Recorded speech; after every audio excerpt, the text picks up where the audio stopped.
Hi there, welcome back to Fountain Pen Deluxe. As promised, I have returned with a fountain pen unboxing. At this point in my fountain pen collecting journey, a pen has to be pretty special to make the cut, and I think that this one is pretty special, so I'm excited to share it with you. While I'm getting into the box, I will give you a brief overview about how we got here. So I have Instagram post notifications on for Hatch, which is the arm of Endless Pens that does artist collaborations, and they have done some truly magical pens. They are the genius minds behind the Benu Bubblegum Riz by Jane Euphoria and Karina Loves to Plan's Winter Sunrise Leonardo. Usually the pens are very limited and they are not often rerun, and they typically sell out, although that might be changing now, which I'll get into a little bit later.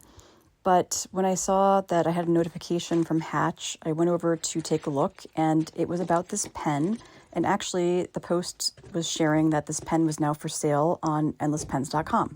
So I'm not sure how I missed it, but I went over and quickly took a look at the photos and the specs, and I decided to go ahead and purchase it. It was slightly impulsive, to be honest, but I'm glad that I did. And if you notice the logo on the front of this box, you will notice probably that it's a Magna Carta. And if you watched my Flex fountain pen video, you may recall that I have a Magna Carta in my collection, and it has given me nothing but heartache. So I'm really hoping that this is going to be redemption today, but we shall see. The box is adorable. It resembles a book. It even has gold-edged pages and a little binding. So cute, and that is because this is the Adventures in Fiction line. It's a collaboration with Neil at Wasted Paper, and he has several pens that are coming out in this theme, and this is the first one. I opted to pay $10 extra to get the matching ink. This is Wearing Old Cheshire Cat. I've always loved this label with the holographic image on it. So cool. And of course, Wearing Old inks are awesome. The colors are awesome. The performance is awesome. So I'm happy to add that. MST is the model, and it comes with a 5-year warranty that hopefully Magna Carta would honor, since they didn't seem to care about the warranty about my Mag 600, but I guess that's neither here nor there for this video. I'm still a little bit salty about it, as you can tell, but really it's the pen that matters, right? So let's take a look at this pen. This is an amazing stacked resin pen, and I have wanted a stacked resin pen for a very long time, and I've always admired Magna Carta's stacked resin pens because they're very striking. The color combinations, the resin stack themselves, and I'll put some video in here because this lighting is not doing it justice, but the pink and the purple with the chatoyance of the purple and the gold makes this pen glow. It's really breathtaking in person. It's really my perfect pen and the color combination that I was waiting for. Of course, it has the Magna Carta 14K Flex nib, which Magna Carta is known for and is really its saving grace, because I have not found anything that beats the Magna Carta Flex nib.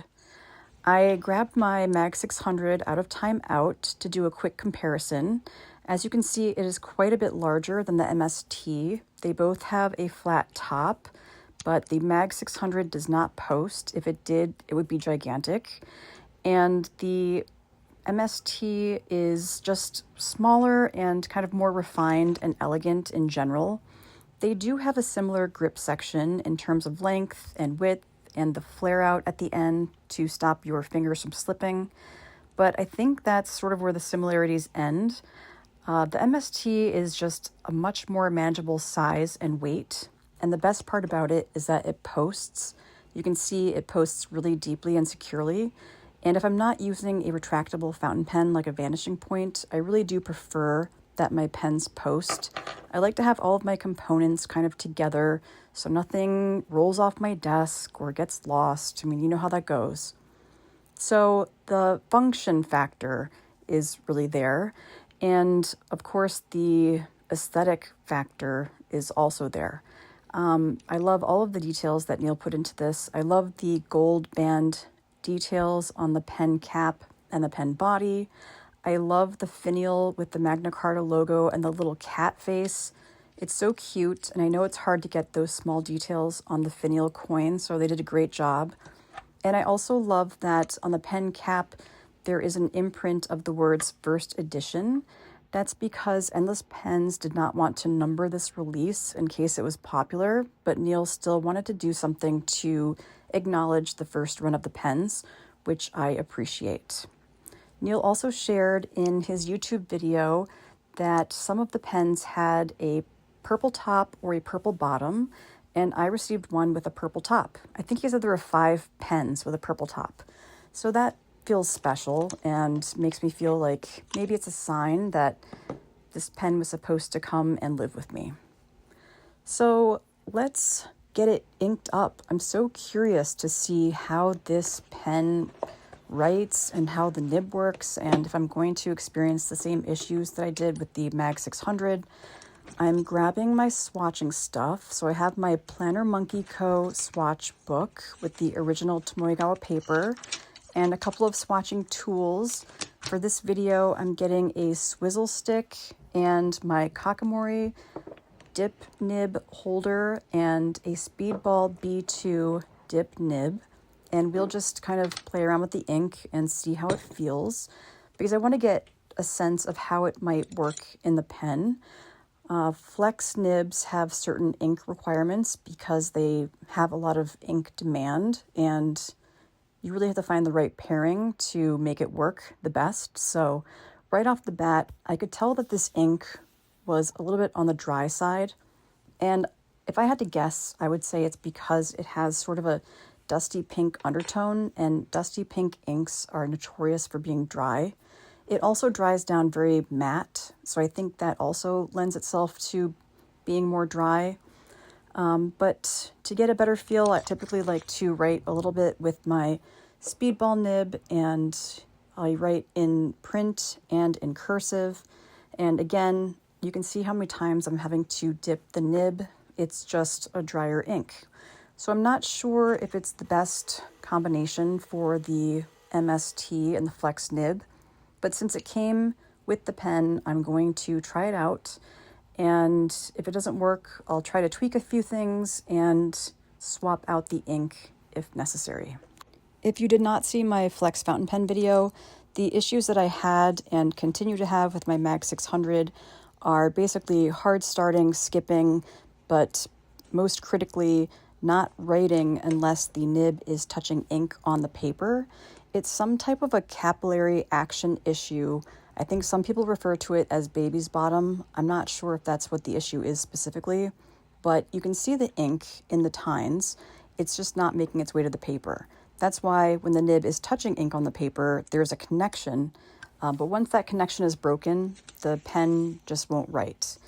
So it's been very frustrating, and I've only reached dead ends with Magna Carta. I purchased it from the Atlas Experience pen sale. I guess in the future, I would caution myself or others to buy gold nibs or delicate nibs that were returned for any reason. I guess that was my fault. You could see here that the pen really didn't want to write immediately with this ink. I had to dip it a few times, despite the fact that I primed the feed by advancing the converter.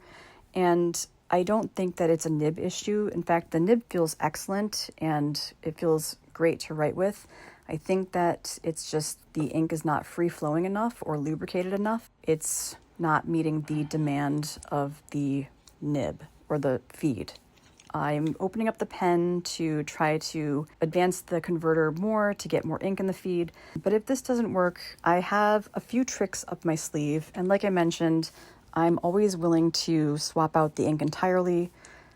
With fountain pens, it's really true that that trifecta of nib, ink, and paper is so critical to your writing experience. So you have to be open to changing one or all of those things to get the writing experience that you want. And that's kind of the fun of fountain pens, I would say, is that experimentation. Here I am writing our favorite line, "The quick brown dog jumps over the lazy dog." And that's not right. It's supposed to be "The quick brown fox jumps over the lazy dog." But in any event, I decided to do a little bit of tweaking, and specifically that is going to be adding a tiny drop of Birmingham Pen Company dilution solution to the Wearing Old Cheshire Cat ink. And dilution solution does exactly what it says it's going to do. It dilutes the ink, it makes it more lubricated and wet, and you just need a tiny amount, because if you add too much, it will make your ink feather, it will change the color of the ink because it will dilute it too much, and a ton of ink will come out of the pen and it just will be a mess. So once I added that to the ink and I tried writing with the pen, it wrote right away with zero issue. And if anything, maybe too much ink was coming out of the nib. So in the future, I think I would add a tiny drop to a larger sample of ink to dilute the dilution solution even more. But it's good to know that this is an option. I also have a similar elixir from Fountain Pen Revolution called Railroad X, and it just goes to show that, it's a well-known thing that ink has to be very wet to perform well in a flex nib, at least in my experience. While I was doing this whole experimentation and inking and swatching, I had an idea in the back of my mind that Pilot Iroshizuku would probably be a good ink to try in this flex nib. And that's because everybody knows that Pilot Iroshizuku is a very wet and lubricated ink. And so I decided that I would try Pilot Iroshizuku Tsutsuji, which is a very similar color to Wearing Old Cheshire Cat, not quite as pink and not quite as matte. And you can see here that it wrote immediately without any issue. No skipping, no hard starting, nothing like that. So it worked just as well as I thought. And in fact, I'm kind of proud of myself that I realized right away that the Wearing Old ink might not be a good match for the pen, and was able to identify an ink that might work. And I just want to emphasize that I'm not upset that the Wearing Old ink didn't work. I will definitely use it in a different pen with a different nib.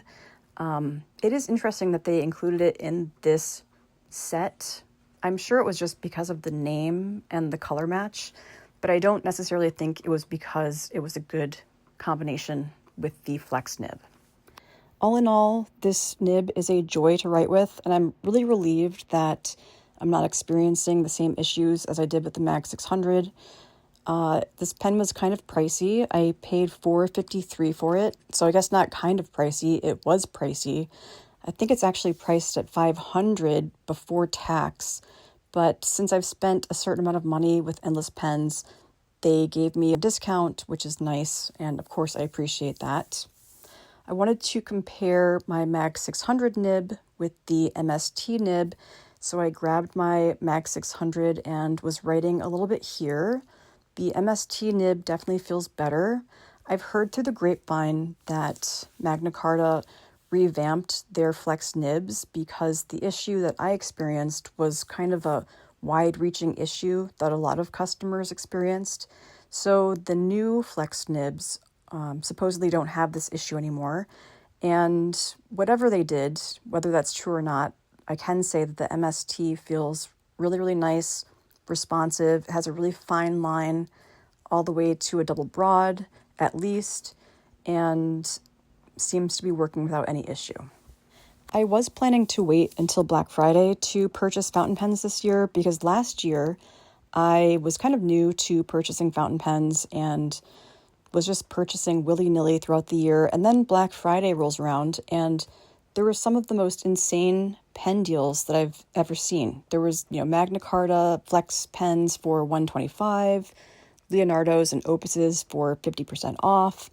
And since I didn't know that that was typical, you have all these pen shows leading up to Black Friday, and then you have National Fountain Pen Day. So by the time Black Friday rolled around, I was kind of outside of my pen budget. Plus, then you're looking at the season for buying gifts. Anyway, I would just say if you're in the market for a fountain pen, you might want to wait until Black Friday because you can find some amazing deals. And actually, Endless Pens has some of the best prices around. Here I just grabbed a few of my other flex pens, my vintage Waterman with the Regis nib and my fountain pen Revolution nib on a Myers Pen Company pen body. I've never tried fountain pen Revolution gold nibs. I wonder if those are more flexy than their stainless steel. I would imagine that they are. One thing that I've noticed with gold nibs is that I feel like there's a certain breaking in period that happens. I don't know if anyone else has noticed this, but even with my Sailor pens, it's like you get the pen, it works really, really well, but then after 2 weeks, it's even better. It's almost like because the gold is a softer material, it gets used to the way that you hold your pen or the writing angle or the pressure. I'm not sure, but I'm interested to see how the MST nib will do and if I'll experience that with the MST. Anyway, I think that's it for me today. I'm excited to come back with more videos and content now that my kids are back in school. I have a really, overambitious Hobonichi order that I placed. I decided to be a guinea pig this year, and I ordered from Hobonichi to my Japanese forwarding address to then be forwarded to me in the US. So I'll see what happens with the tariffs and fees. Actually, my daughter this year asked for a cover for her journal and sketchbook. I'm so excited. She's taking after me. So yeah, we'll have a really fun haul for you in a few weeks. And of course, I will share everything I learned about the price breakdown and the process when that happens. So thanks for joining me, and I will talk to you again soon. Bye.